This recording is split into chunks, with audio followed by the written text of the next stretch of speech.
Buen día, bienvenidos a este Facebook Live en el cual les invito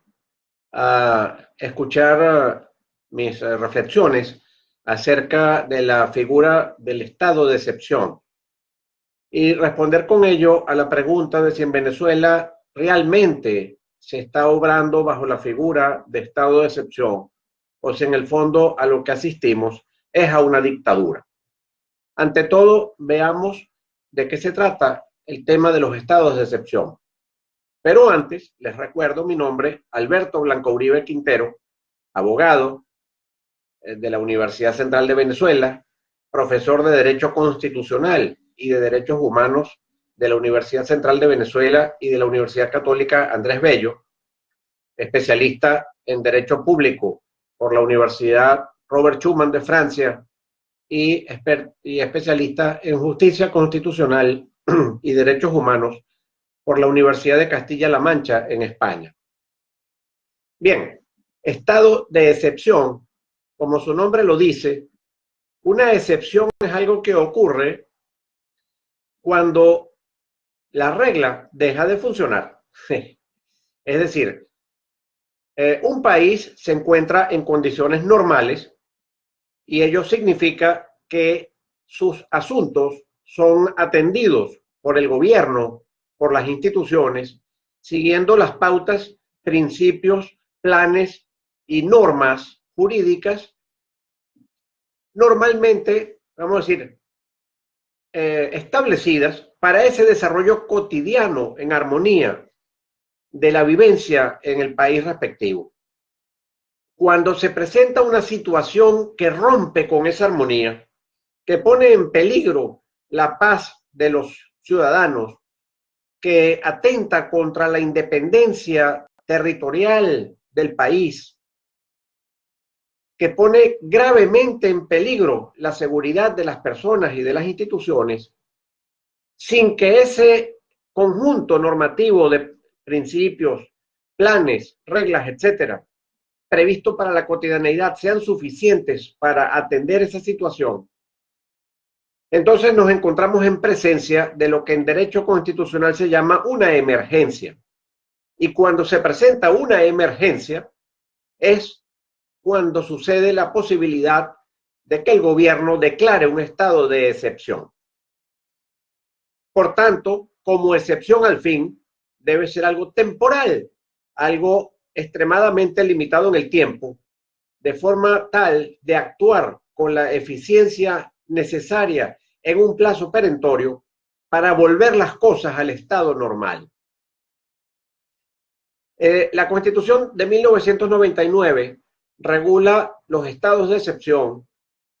en un capítulo que se refiere a la garantía de la Constitución. Es decir, que los estados de excepción están allí para garantizar los principios constitucionales y dentro de ellos, básicamente, voy a recordar esos principios republicanos como lo son el Estado de Derecho, es decir, la sujeción del poder a la norma jurídica, la separación de poderes y la garantía de derechos humanos.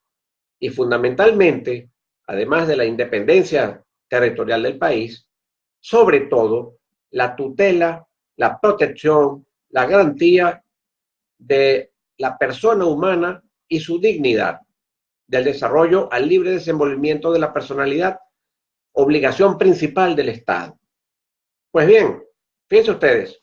que los artículos 337 y siguientes de la Constitución regulan la figura de estado de excepción, indicando que el presidente de la República, en Consejo de Ministros, no puede hacerlo solo, podrá declarar los estados de excepción y se califican como tales, como les decía anteriormente, aquellas circunstancias de orden social, económico, político, natural o ecológico que afecten gravemente la seguridad de la nación, de las instituciones y de los ciudadanos. Y resulta, dice la Constitución, insuficiente las facultades de las cuales se disponen para hacer frente a tales hechos. He allí la circunstancia de emergencia, he allí el obrar excepcional. Dice entonces la Constitución que en tal circunstancia se podrán restringir temporalmente insisto en el tema temporal, las garantías consagradas en esta Constitución, pero hace excepciones fundamentales, que es decir, garantías y derechos que no pueden ser restringidos ni suspendidos bajo ninguna circunstancia, como lo son los derechos a la vida, la prohibición de incomunicación y tortura,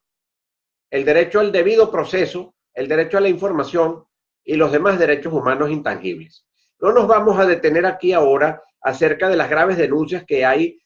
como lo sabemos, por la inseguridad,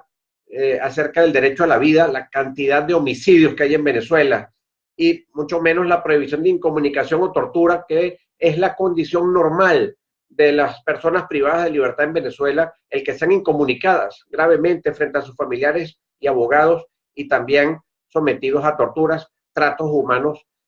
tratos infamantes y contrarios a la dignidad de la persona. Simplemente destaquemos allí que formalmente esas garantías no pueden ser restringidas ni siquiera bajo un esquema de estado de excepción. Pues bien, la Constitución clasifica los estados de excepción en estado de alarma, estado de emergencia económica, estado de conmoción interior o exterior. El primero, el de alarma, es cuando hayan catástrofes, calamidades públicas u otros acontecimientos similares que pongan en peligro estas circunstancias que mencioné anteriormente. Y ese estado de excepción no puede durar sino 30 días y no puede ser prorrogado sino por 30 días más y se acabó, para un máximo de 60 días en el cual el Ejecutivo y el resto de las instituciones deberían poder, bajo el uso de las medidas excepcionales, resolver el problema y volver a la normalidad cotidiana. El estado de emergencia económica es cuando se suscitan circunstancias económicas extraordinarias que afecten estos elementos, es decir, la seguridad de las instituciones, la tranquilidad de las personas, de los ciudadanos, etcétera. Y en ese caso la duración no puede ser mayor a 60 días, prorrogable por un máximo una sola vez de 60 días más, es decir, un total de 120 días. Y finalmente, el estado de conmoción interior o exterior, que ocurre en supuestos de conflictos internos o externos que pongan seriamente en peligro, de nuevo, las instituciones, la seguridad de la nación y de los ciudadanos. Y en ese caso, puede ser por 90 días, prorrogable por un máximo de 90 días más para un total de 180 días. Fíjense ustedes que el elemento temporal que les mencioné anteriormente está explícitamente consagrado y delimitado caso por caso en la Constitución venezolana. Pues bien, en Venezuela tenemos cerca de 2 años, alrededor de 2 años,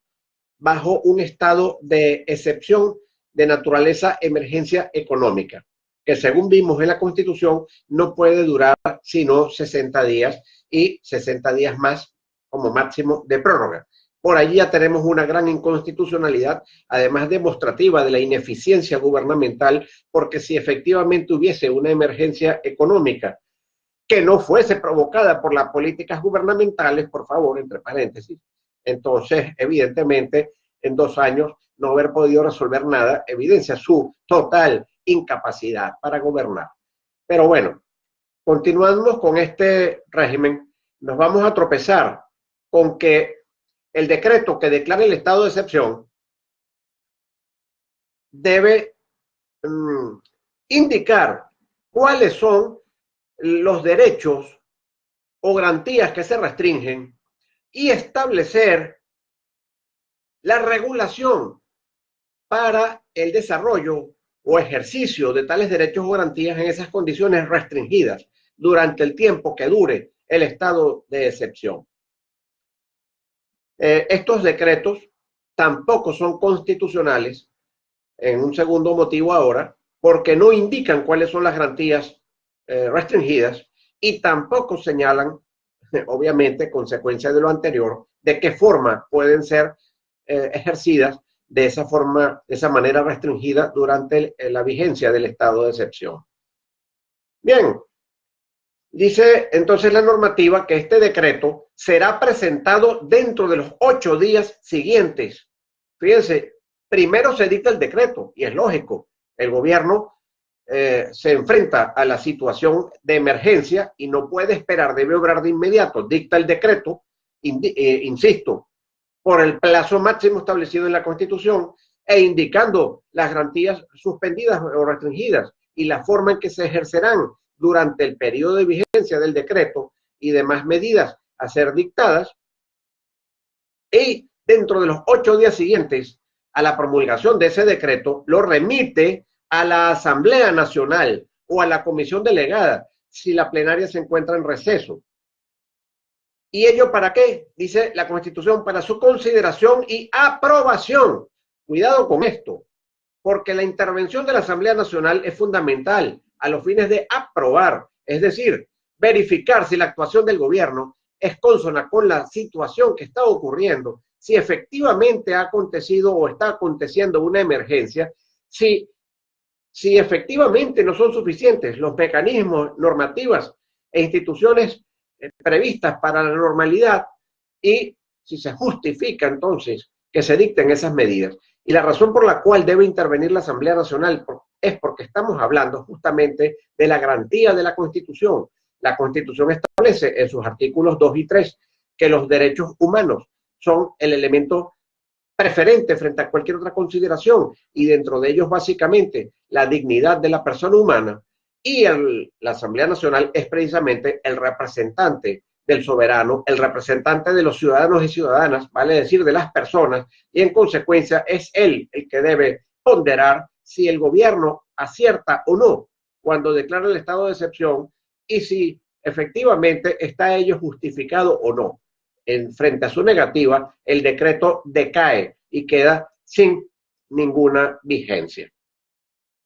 Pues bien, dice la Constitución que debe ser enviado también ese decreto a la Sala Constitucional del Tribunal Supremo de Justicia, precisamente para que la Sala verifique si ese decreto cumple con los extremos constitucionales. Vale decir, si es un supuesto de los previstos en la Constitución, si se respeta el límite temporal establecido en ella, si se fijan las garantías que pueden ser suspendidas, o por el contrario, se meten otras que no lo pueden ser,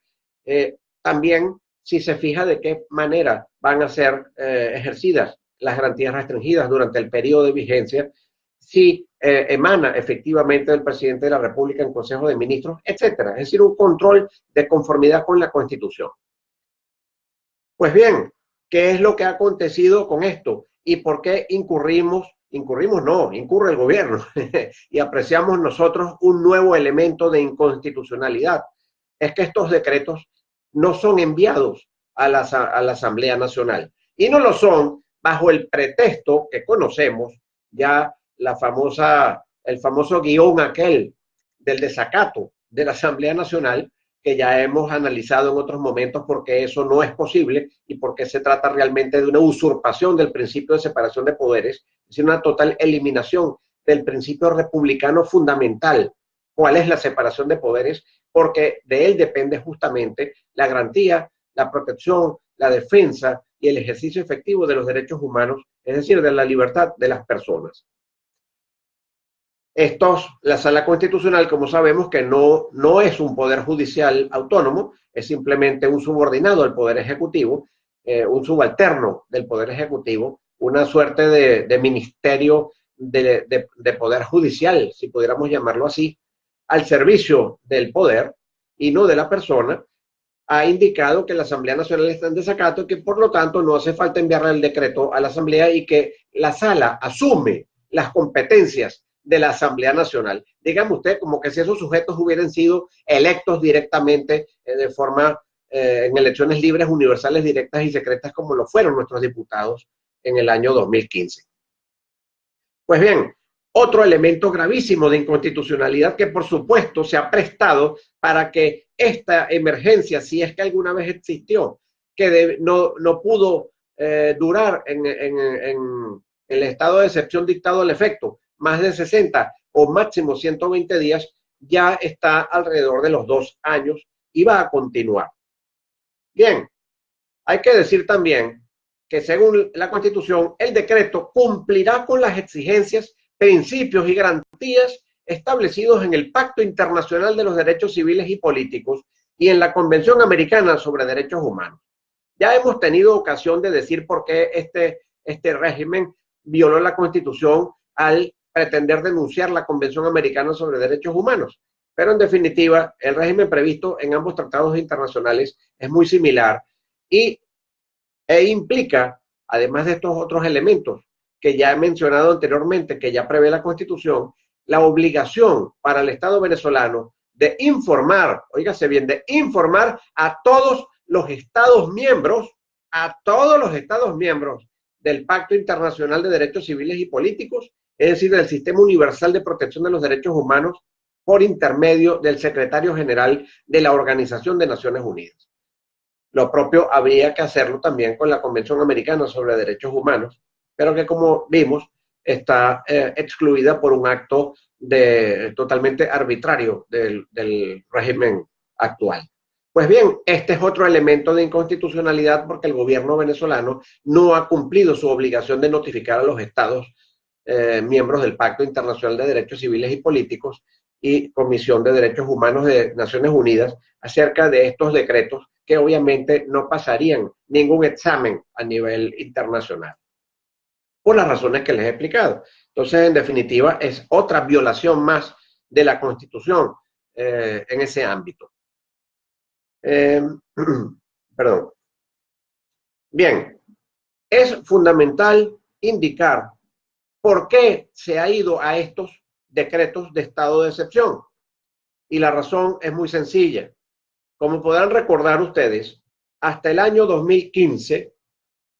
en que gana la oposición la mayoría en la Asamblea Nacional,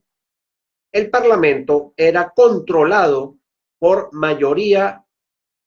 oficialista, por mayoría gobiernera, por mayoría del partido de gobierno, y por tanto no teníamos poder legislativo, por cuanto lejos de controlar al gobierno en sus actividades administrativas, en sus actividades gubernamentales, en lugar de legislar, simplemente estaba allí para aplaudir las actuaciones del Poder Ejecutivo. Y eso sí, para otorgarle al Poder Ejecutivo, a través del dictado de leyes habilitantes, la posibilidad para el Poder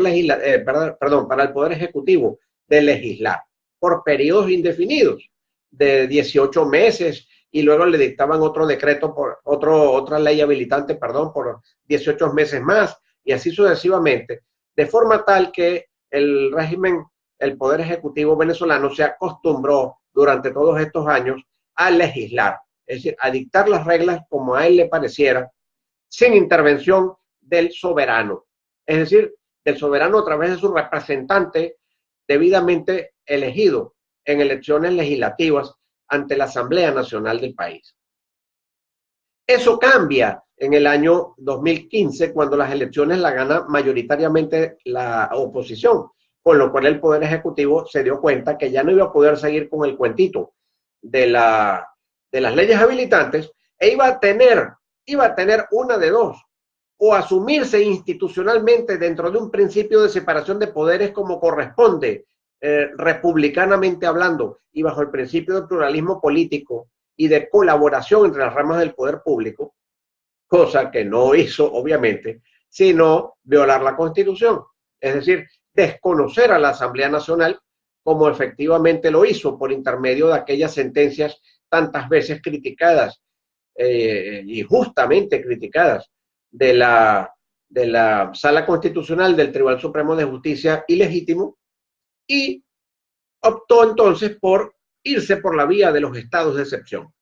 Comenzó entonces a dictar estos decretos declarando estados de excepción y renovándolos sucesivamente. Como les digo, estamos por el orden de los 2 años en forma continua de estos decretos de estado de emergencia económica, pero anteriormente ya se habían dictado otros decretos de estado de excepción, con el fin entonces de poder seguir legislando. Y he allí entonces el meollo de otra de las grandes inconstitucionalidades de este subterfugio de los estados de excepción. Porque si algo hay que tener claro para completar el estudio del régimen que les estoy presentando, es que las medidas que se adoptan durante la vida, con ocasión del dictado de un estado de excepción, tienen carácter temporal. Es decir, el estado de excepción es temporal, en forma esencial y fundamental, como se los mencioné antes, y ello conlleva a que las medidas que se toman tienen una vigencia efímera, una vigencia coincidente con el tiempo que dura el estado de excepción. Si las medidas que se tomaron duran, si las medidas, si la emergencia se supera antes del plazo establecido en el decreto, pues fenecen junto con el decreto.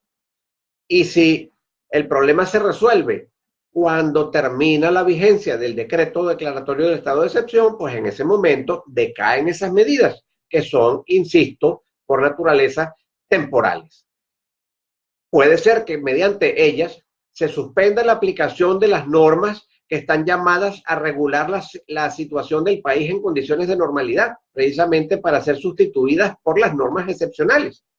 Pero una vez que se supera la emergencia y volvemos a la normalidad, esas normas de excepción fenecen y recuperan su plena vigencia las normas